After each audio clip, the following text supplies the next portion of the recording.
Powered by Go Goat Sports in partnership with TSN. It is episode 78, our final episode, Ray, of season 4. Wow. And it's presented by our title sponsor, Canadian Club Whiskey. It is July 2nd. I know what I did on Canada Day. I was basically locked in studio for a dozen hours or more by an endless cast of both experts and characters and all the stuff that went on, the shenanigans in Studio 6 at TSN. How did you and the Ferraro clan spend Canada Day? Well, I got up at 5 a.m. Pacific, 4:30 a.m. Pacific time to drive Cammie down to the office. And then I think we saw her about 7 p.m. Yesterday. Kids and I were hanging around. My brother's in town, had you donkeys on TV and awesome watching you. I did enjoy when Puffy came out as James's caddy. I didn't like that. And no, it's funny. I woke up and I'm like, oh my God, these guys have been on the air for 2 hours already. Yeah.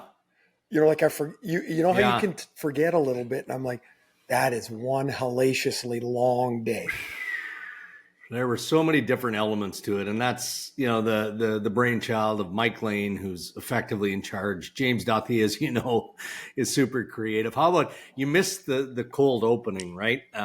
Oh my God, who made the 72-foot putt? Nick Taylor. Nick Taylor. So they had that as part of what you're referring to with Sean Cameron as James's caddy, and he and O were trying to make that long putt. But the cold opening, if you didn't see it, was Gino Retta doing a streeter with James Duthie, and he's got his hat on backwards and he's got a t-shirt on, and it's just a ripoff of Kyle Davidson, right? Chicago Blackhawks, and it was very, very. We got to give some props to our guy Gino. Oh. He has done some things on free agent day that have just been amazing. Like when he was chasing the llamas around the parking lot. Well, and as I look back now in hindsight, like Bob McKenzie and I, you know, back in those days, we were serious, right? We were like, no, this is a serious news day. We're here to, you know, break news and get the analysis and all that. And Bob and I were vehemently opposed to all the nonsense. We just wanted no part of it. Like, keep all of it away. We wanted to live in and work in our little bubble. And now I look back and I'm like, God, we were dummies. Like, it's the only shred of entertainment that exists over the course of the day, in a day that's very long and tedious and often boring, you know, unless your team is making a big splash. Well, and at some point, you know, Bob jumped the shark there, and he became part of the puck over glass and playing the bongos and all that. Yeah.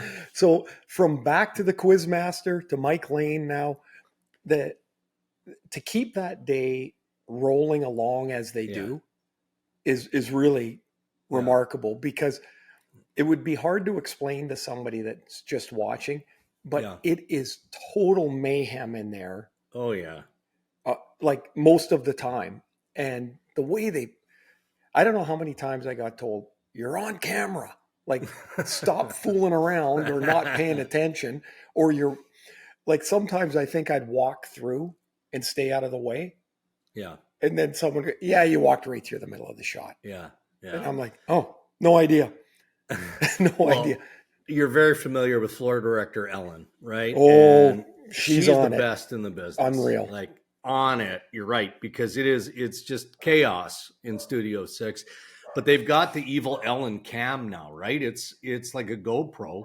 And so she's running around, and every once in a while they'll cut to it. It's hilarious. She's if you're in the wrong spot, you're going to hear it. She is on. All right, well, let's kind of look back at some of the goings on of the day. And obviously, as we record our final episode here, there's going to be stuff that happens. You know, maybe Debrincat gets traded. Maybe Carlson gets traded. I mean, we've been speculating on this as a collective media for weeks, if not months now. So, you know, apologies to anybody who's downloading this after the fact, but we'll do our best. So let's, again, just bounce around a little bit. Let's start in Toronto, because Brad Treliving and the Toronto Maple Leafs are handcuffed a little bit for obvious reasons. He's wrestling with, what's the William Nylander contract extension going to look like? Is it going to be doable, or is it going to be a trade option that's better fitted for the Leafs? You've got, the Austin Matthews contract extension, which isn't going to be an issue, I don't think. Hold on, how's that working? How's your earpiece working there? It's just been ridiculous all week long. I've lost my earpiece.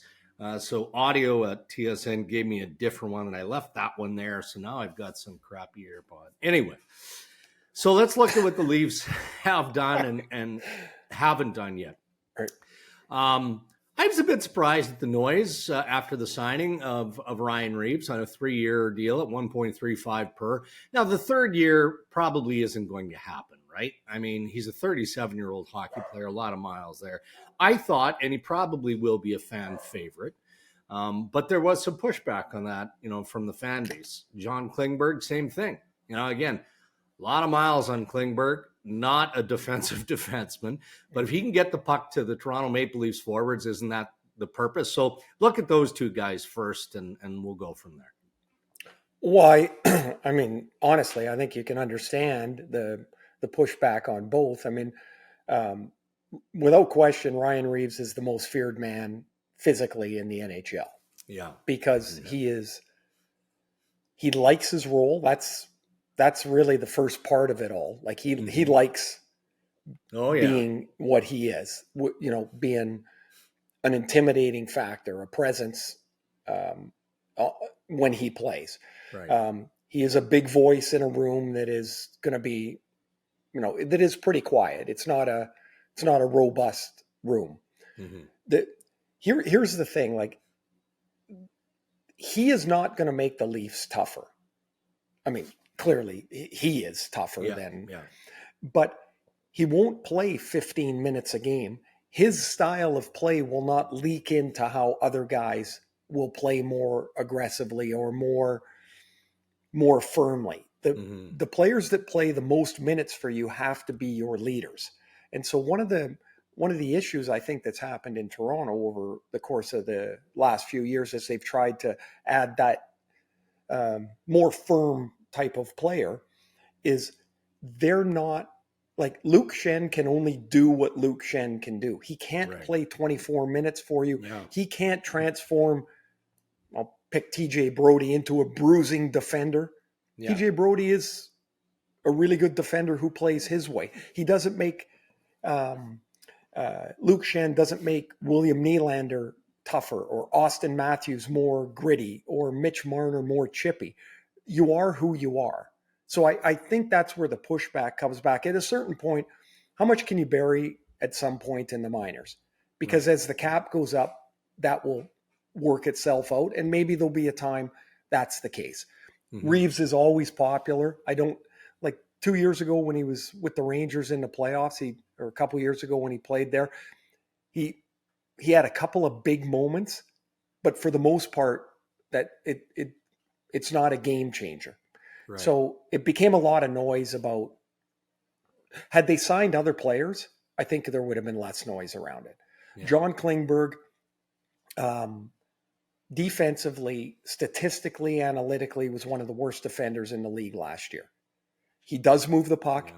He's never been a strong defender. Even if you if you take away the debacle in Anaheim last year, and go back to Dallas, he was never really a good defender. People that will point to his playoffs in 2020 as, just an amazing run, which he had. Everybody gets a high point of their career. Yeah. Everybody gets one.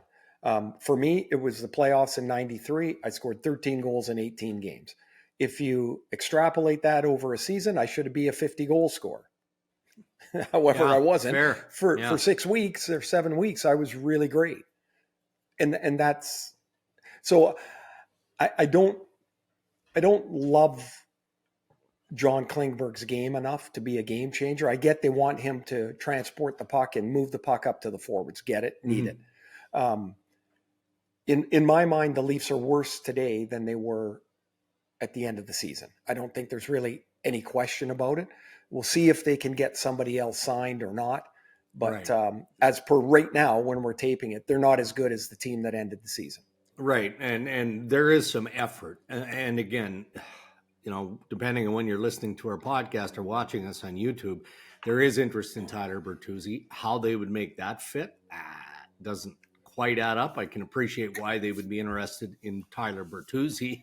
Oh, I do too. Do you not think, Dregs, and you're more in tune to this than me, is Bertuzzi the type of player that the market, given as is today on July 2nd, he might get squeezed a lot more than his play would warrant? Unfairly, I would say. Yes, you're right. Yes, that's what I mean. 100%. And and I might throw Max Domi into that equation too. Dallas loved Max Domi last year. Dallas has no money, right? So they take advantage of a buyout in Matt Duchene. Who else they bring in? Sam Steele, right? Mm-hmm. So they shore up what they've got up front. And that just eliminated Max Domi, who at one point was asking 5 times 5. It's a lot of money, 20 million, 25 million. And now the market is essentially dried up. You're looking at $2.5 million now. Yeah. Less than he made last year. And that's got to be a tough one for a player. Well, and here's the other thing. I'll differentiate between Domi and Bertuzzi, is that Max had a really great run in Chicago where you play a lot, you get a lot of power play time. If you go to a better team, those minutes aren't there. Yeah. Bertuzzi can play up and down your lineup a little more and probably can do some things that Max needs the ice time to do. And I would say that's a little bit of a differentiation between the two, I would say, for me. But Bertuzzi in particular, you've laid out the case for Domi kind of running into a cul-de-sac here and maybe ending up with a lot less than he thought. I think for Bertuzzi, coming off the playoffs he had, I thought he was in pretty good shape. And now you get through this day one stuff and you're like, ooh, there's not many places that it fits so easily. Yeah. And the notion or the idea of taking a short term, that's got to sting, doesn't it? As a young player who feels like he's done that already. He's done that, It would sting because you went to Boston, played in the playoffs or down the stretch and the playoffs. He was terrific. Yeah. You would think, like, given last year, the way the year went, like he broke both hands. Yeah. Like that's impossible to do, except he did. He was in a position that the reason he's not signed in Detroit is they couldn't commit that kind of dollars. He went and did what he had to do. However, the market, I feel for these guys because you cannot overplay your hand. No. And if you do, they're going to say, we'll take this guy that's 70% as good as you and pay him 50% of your money. And we're going to be happy with that. And that's what we saw. And that's where we're at. Okay, let's shift over to Ottawa. So Pierre Dorion acknowledged top priority was getting a goaltender. Right. He takes a big swing and a big bite and brings Korpisalo in on, was it a 5-year deal? 5 times 4, yeah. Yeah, 5 times 4.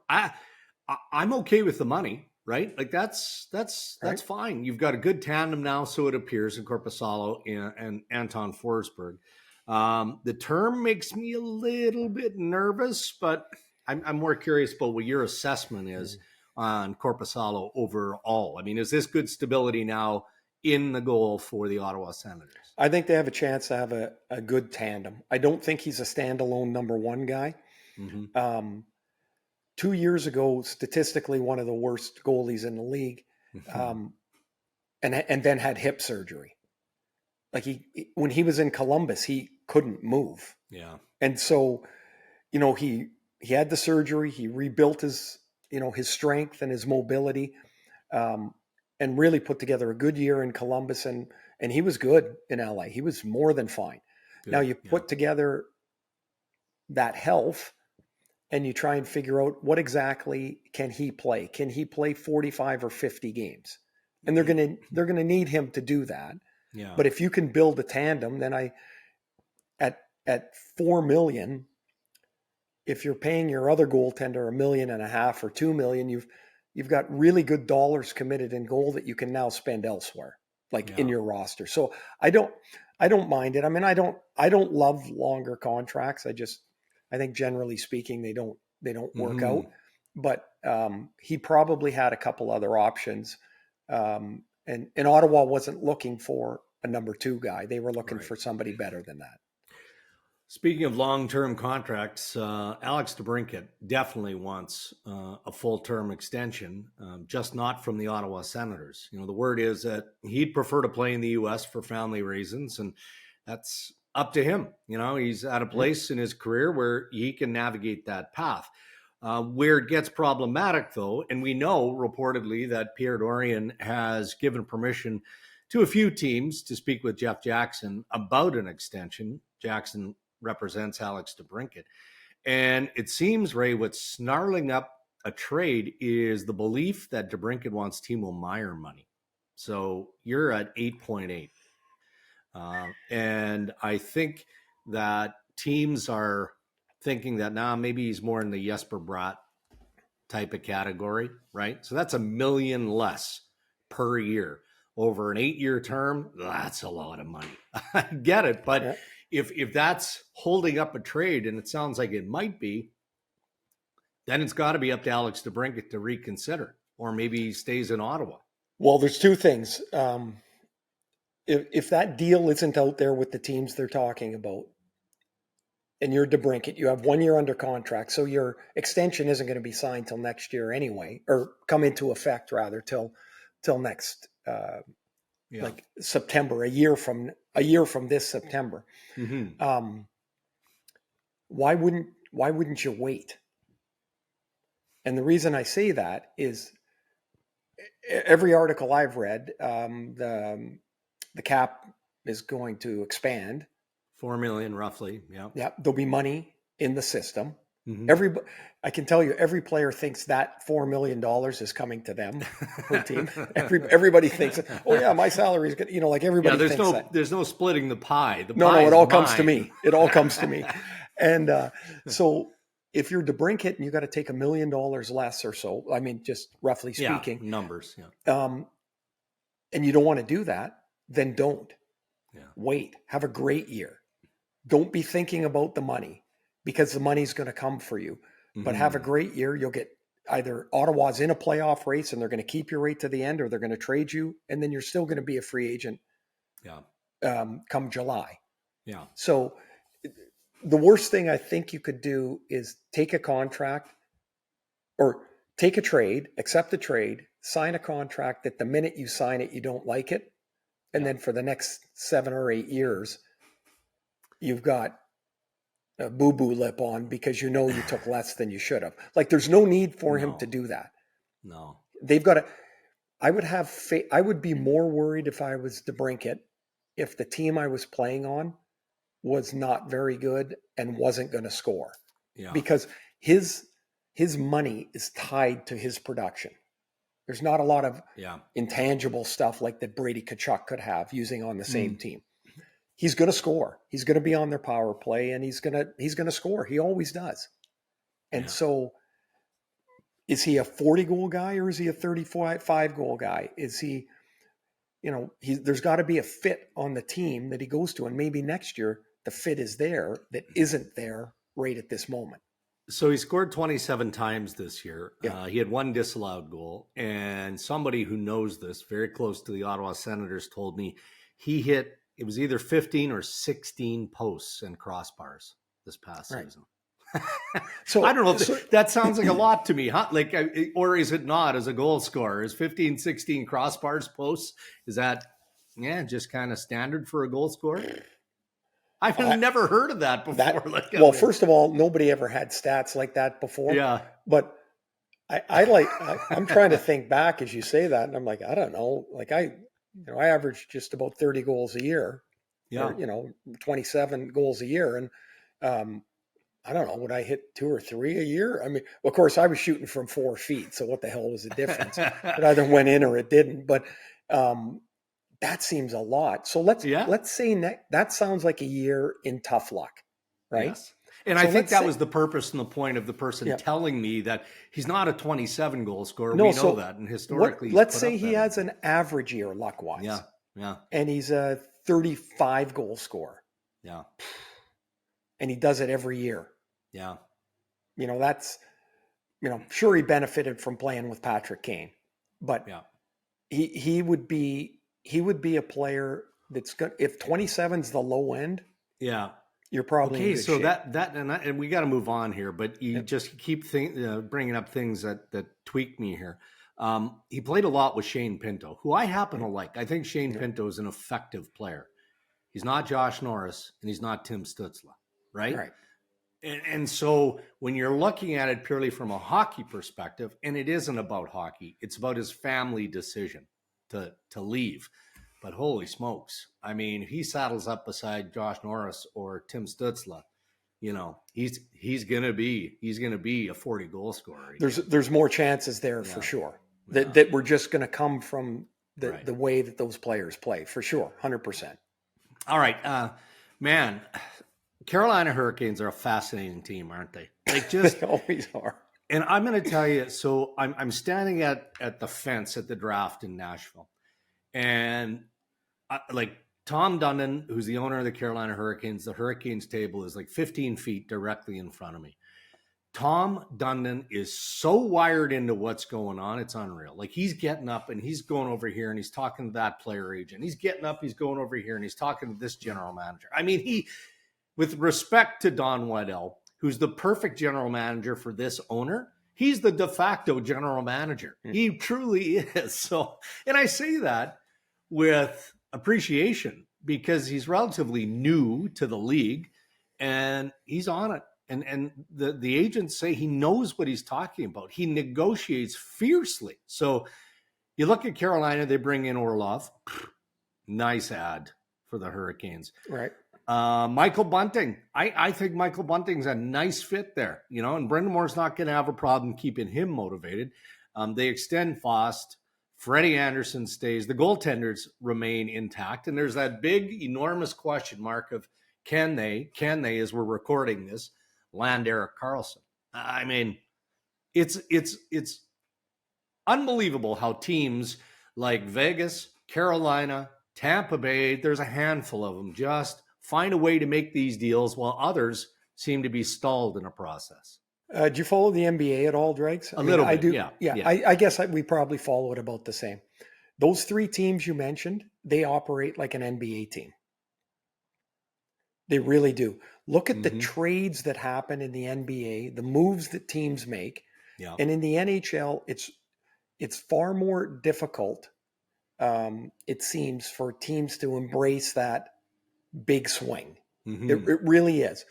Now, I do think there is a little bit of a change happening as the managers become a little less risk averse, because in the cap world, they're realizing the margins are so small.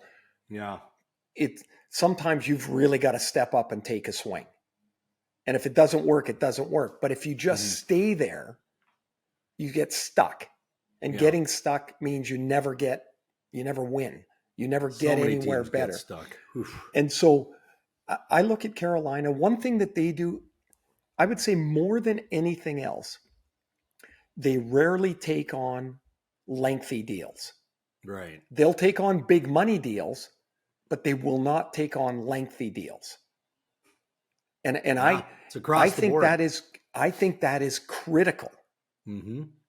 Like I look at some of the deals that were handed out yesterday, and I'm going to quickly bring in the Islanders here. Like 7 years for Pierre Engvall, 7 years for Scott Mayfield. Shocking. Like stunning. If you want to give Sorokin 8 years, great. The guy's one of the best goalies in the league and will be for that term.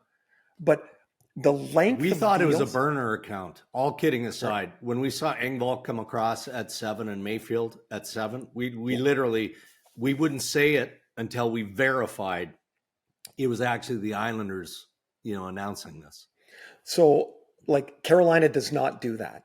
No. I still don't. So if you're looking at Erik Karlsson, if they're going to somehow make that work, I already said last week, It didn't work last time with Burns and Carlson together in San Jose quite the way they wanted. Maybe it can again. I don't know. I would be nervous about that. But it's going to cost them Brady Shea or Brett Pesce. Yeah. Like one of those guys, because they need money to go back. Right. And I would think it would probably be Pesce, because it would be a right-handed defenseman that would go back. He would have to waive. He doesn't have San Jose on his list, but okay, yeah. So you would possible. Know. Shea had 18 goals last year, a career high. Maybe that would be the defenseman they would prefer. But one of those two guys has to go back. When I look at Carolina, though, all this stuff, they still don't have a one-shot scorer. I'm a little hung up on that. Maybe it's unfair because they get 105 points every year. But Svechnikov will come back after his knee surgery. They've swapped out Pacioretty for Bunting. Mm-hmm. You know, Bunting will get 20 plus goals, and he'll be an effective player there. That style will it'll play well. It'll be a good fit there. I think Carolina's really good, and they, as you mentioned, they are super interesting. I will say this: Donnie Waddell was our GM in Atlanta. Yeah, so I've known him for a long time, and when Tom Dundon gets fired up, Donnie is the perfect guy for him. Oh, because he understands. Yeah, he gets it, and Dundon rubs people the wrong way, but you know what? It's his team. He doesn't have to run it how you run your team or I run my team. He's the owner.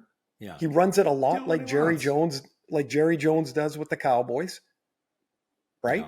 Yeah. And I don't work for him, so I don't know, but I'm entertained as hell when I go into Carolina and watch that team play and what they've done. They've done an amazing job there. People were annoyed that Tom Dundon wore, I don't know what he was wearing, like a t-shirt and jeans or whatever on day one of the draft, the first round. Probably wasn't jeans, but something like that. He certainly wasn't in dress clothes. And then day two, it essentially was a t-shirt and jeans and a ball cap kind of on backwards or forwards. And I'm like, the guy's a billionaire. I don't care. What does it matter to us what he's wearing sitting at a table for 8 hours? You could all wear the same color suit. Yeah. Oh, geez. By the way, Arizona takes great pride in that, don't they?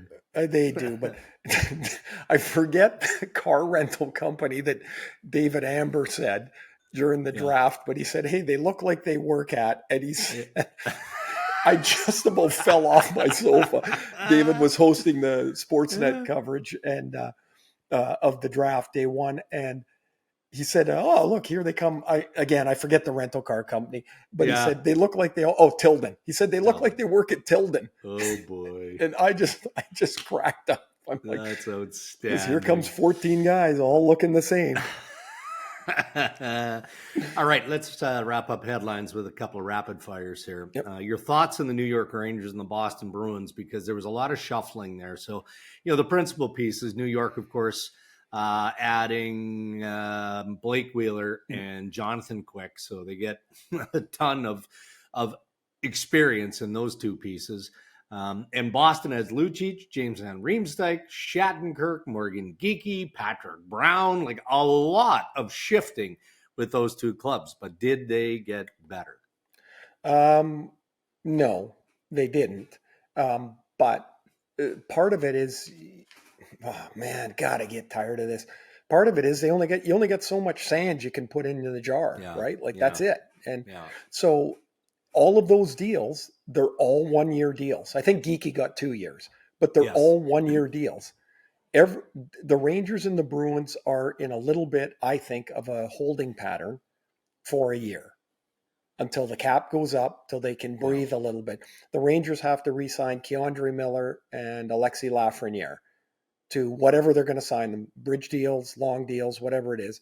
But that's where all of their money gets eaten up. The Bruins they probably have a decent sense internally about Krejci and Bergeron, but you can't look at their team and go, oh, it's going to be just as good as last year or near as good. It's just not going to be. Right. I do think Boston has got a move left in them, though. and like a more of a trade than something else. But I do think I don't see them going into the season with Pavel Zacha and Trent Frederick and Charlie Coyle as their top 3 centers. I just don't see that. All right, for season 4, those are your headlines.